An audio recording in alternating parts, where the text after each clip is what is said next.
So good morning, and thank you so much for joining us today. Let me, we have our notifications on for other people who are arriving, so we might hear those as we get going. But I'm so happy that you are here and that we can get started talking about how to engage your reluctant readers.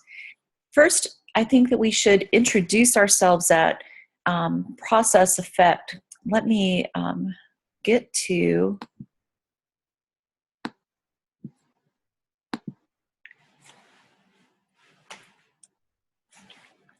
there we go.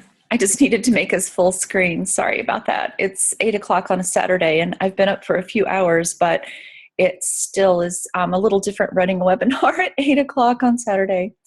So at Process Effect, what we want to do, what we exist to do, is to help you become the teacher that you want to be for your homeschooled child. That's it. And so this series of webinars is focused just on not this global vision for your homeschool, because you can find that lots of places, and I'm sure that you have had family meetings and other opportunities to discuss and think about and digest all of that. We're here to help you with these micro skills and these small things that are not small things that can transform your teaching and transform your homeschool. And I know that, especially in today's digital age, so many of us are so concerned about reading skills, and our readers who have the capability and have the skill set already developed, but somehow lack that desire. Or if they do sit down to read, they don't really know how to remember or recall or digest what they've read. And so today's session is all about that. Before we get into the tips, maybe we should talk about why we read. There are 3 intrinsic motivations to read, and this is most of what I'm sharing today comes from research articles, and those will all be posted to our website afterward, along with the tip sheets and the slide deck and the recordings. The recordings will always come in 2 forms. You'll get the full video of the presentation, including the slides, and then also I'll make it available as an audio file if you want to listen to it on your computer or in iTunes. So there are 3 intrinsic motivations for reading. The first is involvement. And excuse me, and some of this involvement is almost like it is when you're a part of the cosmos of information. Reading helps you focus by becoming involved one-to-one with all of this information in one tiny, deep slice. And so the research just says that involvement means being fully engaged in a book or fully engaged in a text. So if you've ever been reading and you find yourself just lost in it, and somebody comes by and says, hey, you know, what are you doing? And you just have to sort of shake yourself because you're not in the room anymore, you're in the book. That's what the research means by involvement.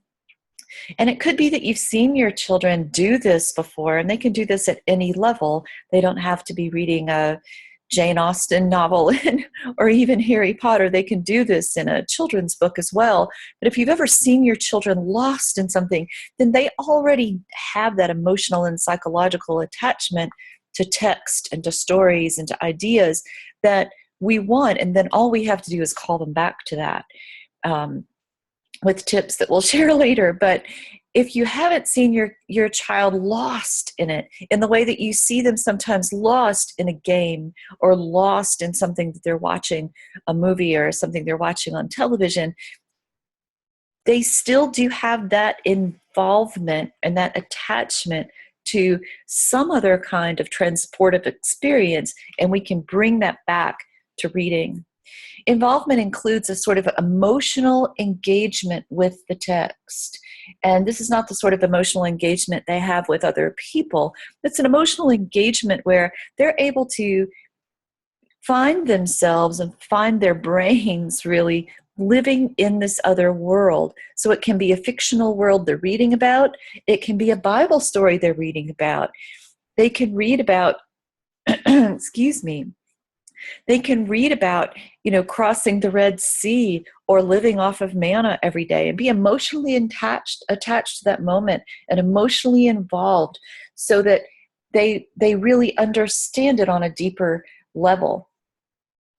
Involvement also means interest-led enjoyment. And I just wrote about this on the blog about my own children when they were younger, how we wanted them to have interest-led experiences instead of telling them what to be interested in. Of course, sometimes you do need to lead the interest, but that interest-led enjoyment when they just want to sit in a corner, or they just want to sit in their room with a pile of books and read about their thing and find this next piece of information that they'll love, that's what involvement means.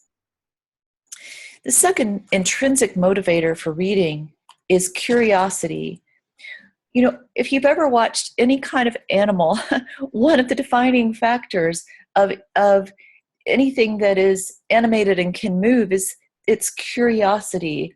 An ant wants to go on a straight line and perform its work from point A to point B, right? But a lot of other animals, if you have a dog or a cat at home, they're endlessly curious. This is why when you leave them alone for a few hours and you come back, things are not as they were. Because even though they live there, they're endlessly curious about the possibilities. And of course, they can do certain things with that curiosity when you're not there. We're the same way, only obviously at a different level. We're endlessly curious. In an information culture like the one that we're living in right now, where so much information is pushed at us, curiosity is something that we have to cultivate all over again, but it is in there waiting.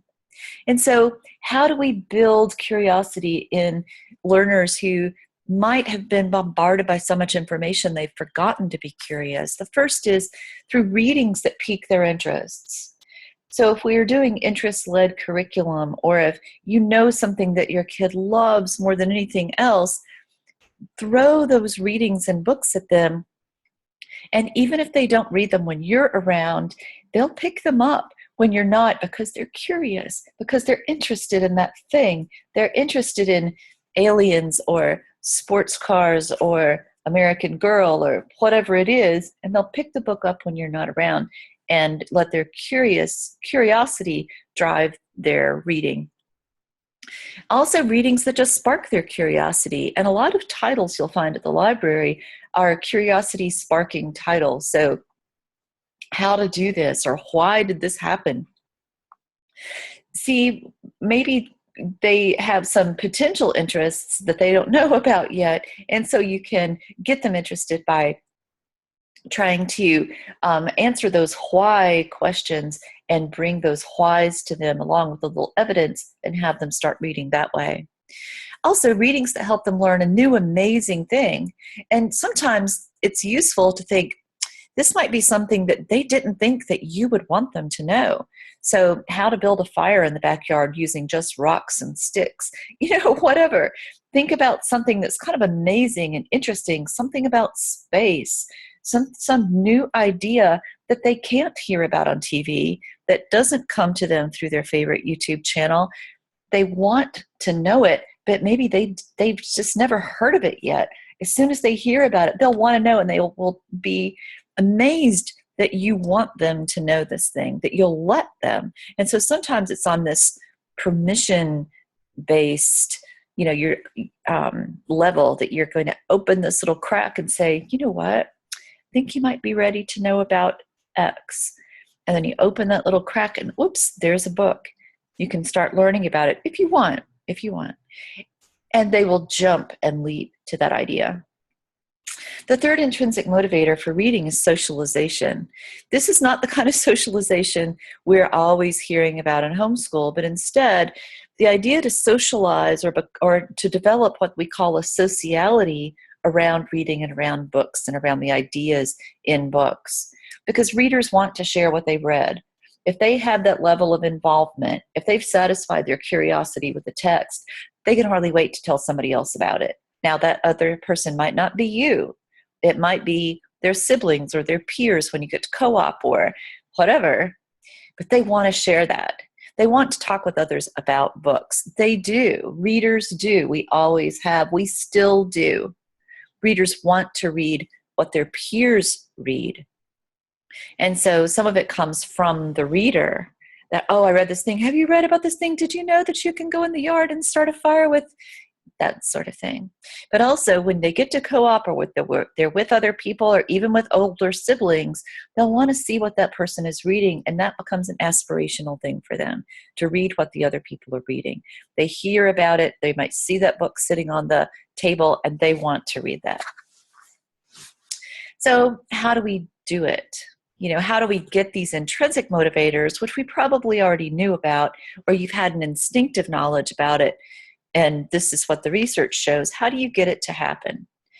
The first thing is to return to your goals. I think so many times in our homeschools, especially when we're shopping for curriculum, we become motivated by and driven by, we get on the curriculum train. And the curriculum train says, this is what your goals are. This is what you need to read. Here's what you need to do every Thursday. And we do that because that's what the curriculum tells us to do. And so we spend our time trying to map between the different curriculum products we've purchased and that we're trying to stay committed to because we spent all of that money. We're trying to say, okay, how do I map this on Thursday to that on Thursday and still work in my co-op? And we forget what our goals were. What was my goal with my 8-year-old kid? What was my goal with my 15-year-old daughter who started to feel a little hesitant in math? What were my goals? And it's very useful to return to your goals. It's easy to be swept away with all the other experts telling you what to do, maybe even me, right? But I'm the one who will say, what is your instinct? What did you want to do when you got started? And if that has changed over time, you need to revisit that goal. What were your goals for your child? If everybody else in the co-op is telling you that their kid has leapt 3 grade levels in 1 year, and you think, oh, we're behind if we're not doing that, just back up and say, what was my set of goals for reading or for anything else with my learner? And write those goals down so that anytime you feel pressured to do something else, anytime you feel that you're in the swirl of curriculum desire instead of your own, go back to that page of goals and say, are we doing this? This is our baseline. Is this what we're doing? And keep returning to that. That's the first thing. That's why I listed it first. Always be true to yourself and your own vision for your homeschool. And if you are a Christian homeschool, if you've prayed on it and you think this is what you're led to do, then that's what you return to again and again. Because the world, even the world of Christian homeschoolers, will swirl and draw you along with what their goals are. And you have to return to what you are dedicated to doing for your own students. What are your goals with reading? What are your goals for reading? There are 4 major goals we always have, right? We want our kids to discover something. We want them to be aware of something. If we're having them read in the content areas in our homeschool, we want that knowledge transfer to happen. That's what we call it when somebody reads something about math or science or whatever. Before they do the equations or before they do the experiments, we're saying there's this knowledge stuck in a book. And how do we get that knowledge to transfer from the book or from the expert to you, the learner? That's what knowledge transfer means. And then finally, understanding. We just want them to understand something. And so when we're thinking about those goals and how do we get those to happen, we need to return to them and say, and pleasure is obviously attached to discovery. Pleasure is attached to awareness. When we learn something new and that knowledge transfer happens, pleasure is there. So pleasure reading is, I don't think, a separate bullet, but because it's embedded in everything else. But we need to return to those goals we have for reading. Whew. Now, all of that is done. So all this research-based stuff, all of this refocus on your goals. Now let's get to some tips. My first tip, go to the library. I know you already go to the library, but let me suggest something new, especially for your middle school and upper school or high school level kids, anybody over the age of 12. I'm not saying to abandon them to the stacks, but you know what their interests are. And so you can do one of two things when you go to the library. Have a special library trip. Don't tell them this is what you're going to do, but have a special library trip planned in which you already know, because you've looked it up or you've already talked to the librarian in advance, and you know which area of the library, and this is in the adult section. Now, the adult section doesn't mean everything's rated X. The adult section just means this is not all illustrated, right? But if you have a 12-year-old and up, and let's say they're interested in cars, they're interested in aliens, they're interested in Egyptians, they're interested in space, find where that area of the library is. And when you go to the library, take your child to that section of the library. Please forgive me if you've already done this, but for some people, this is new information. Take them to that area of the library and say, you look at all of these books. All of these books have your stuff in there. And so why don't you look through these? Just going to leave you here for a little bit. Why don't you look through these books and see which one seems most interesting to you? And then when you found that, just sit here and start reading through it. They'll let you sit on the floor in the stacks, and we'll come back for you when we're done. And so let them have maybe 20 minutes. And you might think 20 minutes, I can't, but give them time to be alone with the information. And then go get them, and they'll be so excited to show you that book. And the next time you go to the library, they'll know exactly where their area of the library is. It's magic.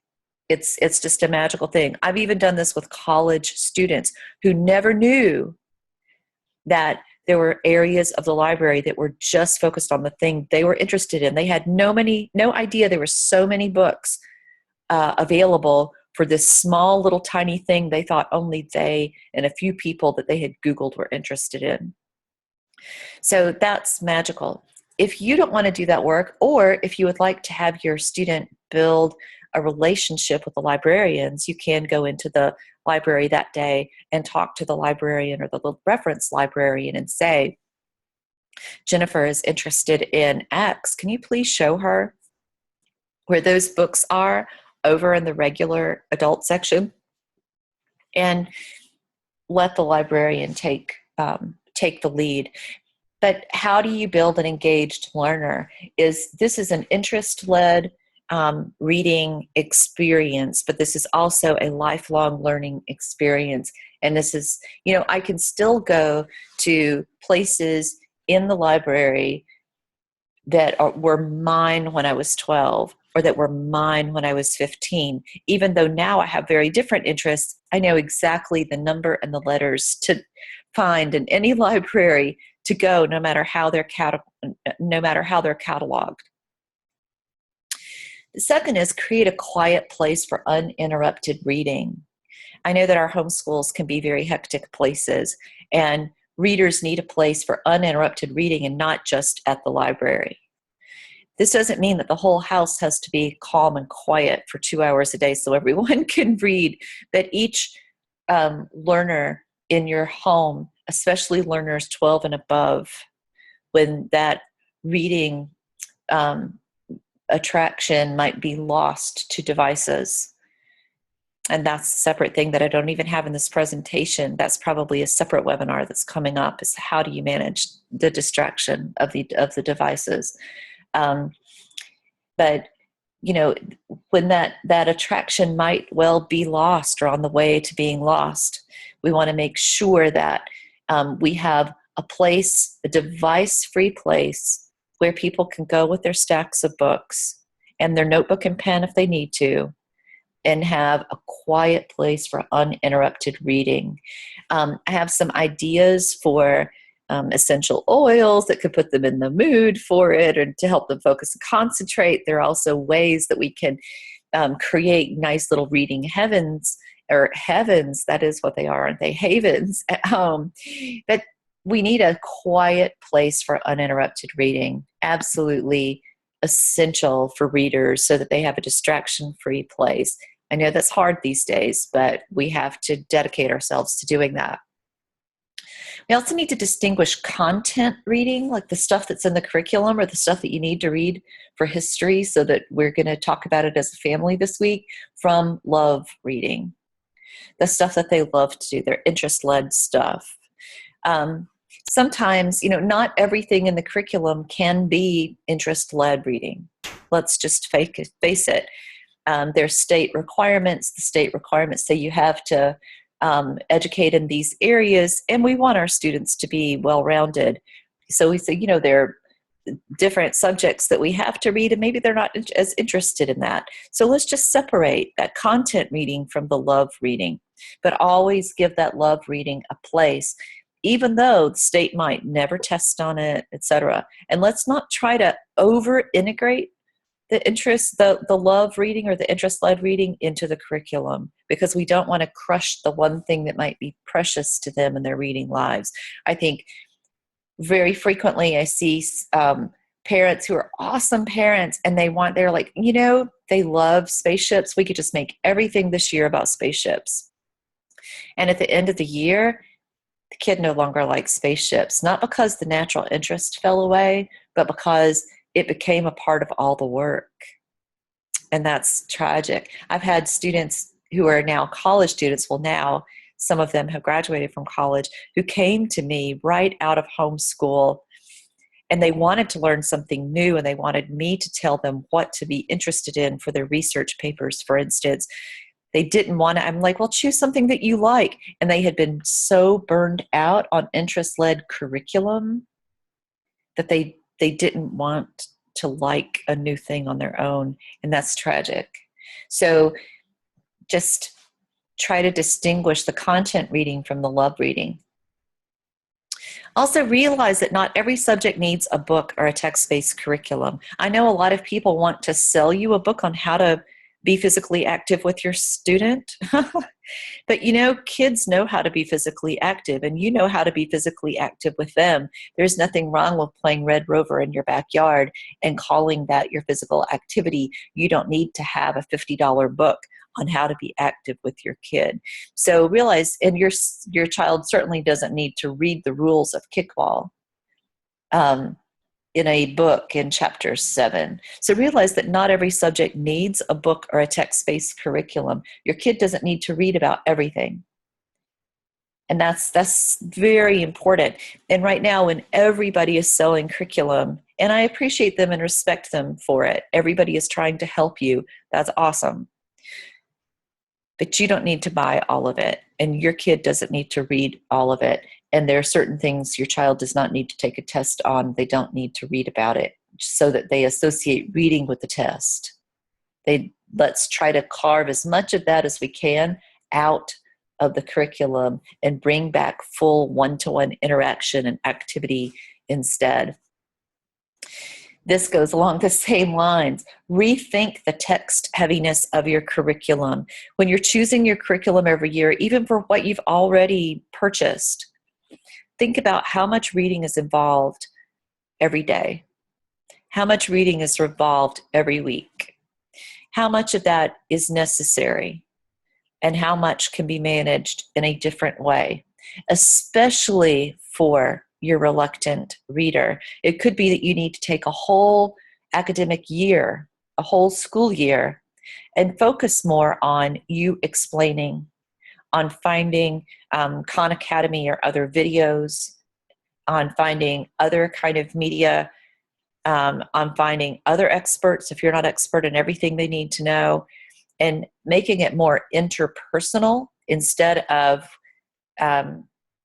text-based. Sorry about that. To make it more interpersonal rather than text-based. If you don't like them to have a lot of screen time, then start at your church or at other places, start bringing in these other experts. but rethink how text heavy your curriculum is and how much for a reluctant reader you're continuing to bang every day away on the thing that they don't want to do. You're trying to develop the love. Until that love comes back, try to reduce the text heaviness of what you're asking them to do. The same lines. Can you see that I'm trying to brainwash you? Less is more. So if we had to balance things between the content based reading and the love reading, I would always have more love reading.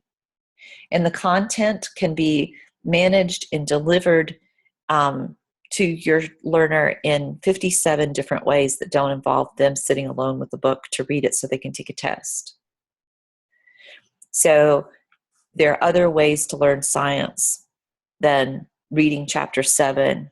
There are other ways to learn history than reading chapter 7. There's so many materials out there that don't involve a lot of text. Less is more, especially with your reluctant reader. Once their reluctance moment is past, they will let you know that they want to read more. They will be the people who will pick up the curriculum and start reading that. They'll realize then how much you love them and try to help them past this moment. You're not trying to do less with the learning. You're trying to maybe do less with reading until their reluctance passes. Also, make sure the curriculum reading is at your child's reading level. If you're downloading a lot of curriculum products and you have an awesome opportunity to take that text and throw it into Word or into any other word processing software and test the reading level. And if you have a 12-year-old and the reading level of their science text is 4th or 5th grade, that could be another reason they're reluctant to read it, because it seems dumb to them. And so make sure the curriculum reading is at their reading level. I know that a lot of us are returning to some of the texts from previous generations. Test that reading level and make sure that it's something that your child can manage and it's not too accelerated for them.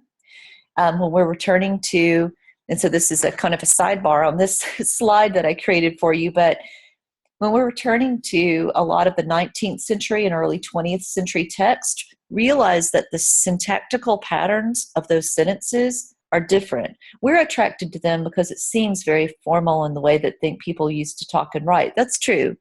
Those people, a lot of them were coming straight from a Latin education and a Latin background and Latin grammatical structures, which we've really veered away from in modern English. And we can argue whether that's good or bad another day, right? But one of the first things that you need to do if you're going back to a 19th century or early 20th century curriculum is take some sentences from current curriculum and take some sentences from that curriculum and just explain the difference in the way that the sentences are structured. And say, okay, we're going to start reading this, but this is a little different from some of the reading or most of the reading you have done in your life so far. And here's how it's different. Sometimes the things we're attracted to and we love are very difficult for our students and our learners to read and love because we grew up on a different set of syntactical structures. And that's how our literacy was formed.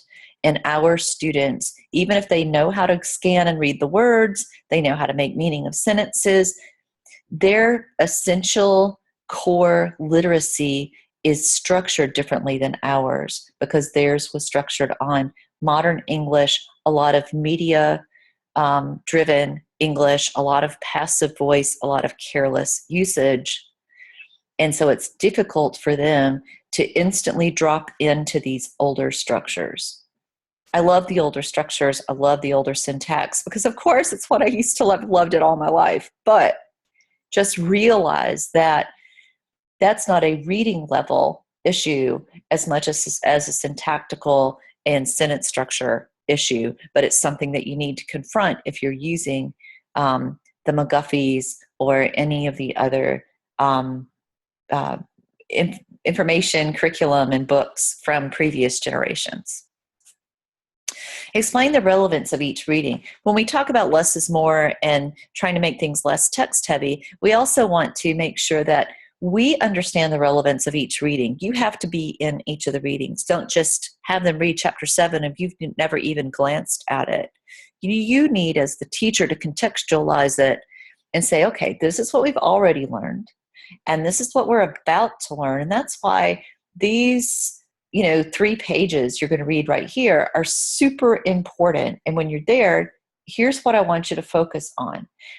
When you're doing content-based instruction and content-based reading, that's the way that you want to contextualize it. To say, here's what you're doing, here's how it fits in the context of what we've already done, here's what you should look for, and here's how you'll know when you found it. If you just give them that and say, read these 3 pages and then do these questions, what's the difference between that and what's happening in the schools already? And what is your role in that reading? And how do you know? Maybe they got all those questions right, but do they understand why the reading was relevant? Or is it just another thing that they associate with, I hate school because there's all that reading? And one of the reasons that kids don't like reading, and this can be teenagers, is it's just they don't understand why it matters. And this continues to college. I see it all the time in my college classes. Students want to know, why did I have to read this? Why do I have to do this? And not because they're being contrary, but they have other things to do, and they have jam-packed lives, and they want to know what the relevance is. Which means, and I already said this, preview everything your students are going to read. This is not for the interest-led and pleasure reading, okay? This is for your academic reading. Preview each reading. There is a lot of content out there that doesn't make a lot of sense, that's not well written, that doesn't explicitly help your student understand what you want them to understand in the reading. So it's important for you to preview it. It's not just like sitting them in front of the TV and Sesame Street's going to solve all their problems. You need to preview those readings. And here's just a second note on that. Know what your child is reading. Not to police what they're reading, but to be a knowledge partner. And in some of the curriculum, if there is a difficult or thorny issue involved in some of the readings, or if there's something in there that doesn't really jive with everything else your family believes or everything else you're trying to teach them, you can be a knowledge partner with your child. And instead of shielding it from them, you can say, I wonder why they put this in here. What do you think? Why would this be in here? And how does it relate to everything else? And what do you think will happen next? Try to get them to do predictive assessments based on what they've read. Even at the older ages, that's not just something for 6-year-olds. And teach reading strategies overtly. Sometimes we think we have to be the magicians and we're just weaving it into what we're doing. But really what we're trying to do also is to remap onto our students' brains, how do I do these things? When I hit a difficult text, what are my strategies? So teach those overtly. And we'll have a list this coming week of teachings, of reading strategies and how you can teach them overtly at the website. So yeah, don't worry, we have those for free. Link reading with writing, and I have an assignment for that at the end of the session today. And we have more sample assignments that will be available for free next week at the website. And so here's a sample assignment, and I call this, assignments sound whatever. In my own teaching, I call it a learning cycle, when you're going to have different pockets of activity and they run through a cycle and they're all meant to or designed to meet one goal. And this is a deep dive reading and writing learning cycle. So the first thing you do is start with the reading. And even if you have them reading a 20-page chapter, in history, for instance, you can assign a shorter or excerpted part of that longer reading in your curriculum playlist. So let's say I want them to read a whole essay by Emerson. I can take 2 or 3 paragraphs out of the Emerson. And sometimes in my work with students in middle and high school, I'll take one paragraph from something like Emerson or Thoreau so that they can start to really click into it, and then reading the rest of the essay is much easier. Then ask the learner process-based questions like, what is happening? What's happening first, second, third? Like, what is the writer actually doing? What do they do first? What do they do second? What do they do third? Ask them these process-based questions. And this is interactive. This is out loud. This is the way Aristotle said that real knowledge transfer happens is voice to voice. Then ask them basic understanding questions. Like, okay, what do you get out of it? What is happening here? And what do you understand him to be saying? What do you understand her to be saying right here? And then you can ask the meta-level questions. The meta-level questions is when the reader is thinking about themselves as a reader. And so you can say, okay, when you were reading that, what helped you read it? Where were your stumbling blocks? Or where did you find yourself reading better? And what did you do with that sentence to make it work better for you? So meta-level questions are very important because that's when your learner starts to internalize the processes they know are working for them. And when they say it out loud and they recognize it, then that's something that they can reuse. It'll be on recall for them later. Then just on your own, create a couple multiple choice or true-false questions, low-level ones. But remember, our goal here is to have a deep reading of this text. So just, for that Emerson paragraph, have X is, what Emerson means by blah, blah, blah is blah, blah, blah, true or false. Have a couple little questions like that.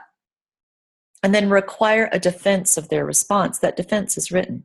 They can't just say true, false, and then move on to the next question. You only gave them a couple questions, and they're the only important questions about that paragraph, right? And then require them to defend their response. True or false? Okay, why? Why did you choose that? And where is the evidence in the text that shows you that? This leads them to the kind of deep reading that we want, that we desperately want them to have. And if they do it in one small paragraph from a longer essay, they will understand so much more in that essay. And if they do it once a week for one reading, you are helping them develop these patterns of comprehension that are perfect for their age and understanding and cognitive levels, but that will stay with them for life. They will approach any new text from any new writer in this same way and start internalizing the questions that you asked them. So a few details. When longer readings are broken into chunks, it's easier to make sure they understand one chunk before moving on. Instead of giving them 10 pages and then at the end they're like, oh gosh, I hated that. I never want to read that guy again. And they don't understand and they're frustrated. Give them a small piece first, and then they can understand that. Then they get in, and everything else in the reading becomes a miraculous little puzzle to them. And that's what you want. You're sparking that curiosity. Does he do this throughout? Is he using the same metaphor everywhere? They start thinking differently about the text instead of seeing it as some big thing that's going to break their day. So some first questions, and this is a conversation that you have with your reader. Did you find anything in the reading difficult or confusing? Which parts? And you think, I'm going to lead with a negative question? Yes, lead with a negative question. What did you find most interesting about the reading? If they've already gotten the difficult thing out of the way because you gave them permission to complain about it, then they're going to find the positive thing because your deep dive assignment gave them permission or forced them to find that positive thing too. And do you have any questions before we move on and read the longer text? Your questions model the kind of thinking you want the reader to internalize. I wish all parents could have this on the wall everywhere. Your questions model the kind of thinking you want them to internalize. They look to you for structures. And if they don't already, you want them to. They look to you for structures. You're helping to structure the way they think. So don't just put them down in front of a workbook and let the workbook do the work. That's why you paid for it. You are the teacher. And so there needs to be a time every day when you're intentionally setting those structures for your child, no matter what kind of day you're having. There is that time when you're going to ask them questions, and those questions will help them structure their thinking when they're 50, when they're 70, and what they're going to do with their own children later. So the work this cycle performs, it breaks a longer reading apart and makes it more accessible. Very important, it surfaces any difficulties your learner has encountered and provides a safe way to share those difficulties. Very important. Another thing that everyone should have on their screen every day, it urges a deeper reading of the text. If we use this cycle with every reading, every big reading, it becomes a part of your learner's reading and comprehension process. They know what to do with every new reading. And after a while, you don't have to teach it anymore. You can just teach the process. You could just go in and ask them the probative questions, and they will know how to answer because they've been doing it every time. Imagine doing this for years, the impact it can have on your kids' comprehension. Yay! Because we are all about process. We're the process effect. If you're wondering, that's a strange name for a homeschooling support company. Well, everything we do, everything we share with you is about process. Just like this, we'll break down what you need and we'll turn it into a process that you can use. Now I'll take it off full screen and see if we have any questions.